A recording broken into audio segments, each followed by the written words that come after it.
Hi! In front of me is Samsung Galaxy S10 Lite, and today I would like to show you how you can download and apply live wallpaper called Magic Fluids. First of all, go into Play Store and type Magic Fluids. Then download this app over here from this developer. Open it. Click at these three lines at the bottom right corner and choose Settings. Then click I accept and customize your wallpaper however you need to. When you're done, click at the top right corner and bottom one again.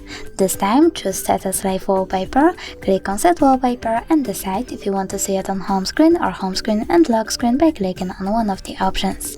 So when I go back, I can see that my wallpaper has changed.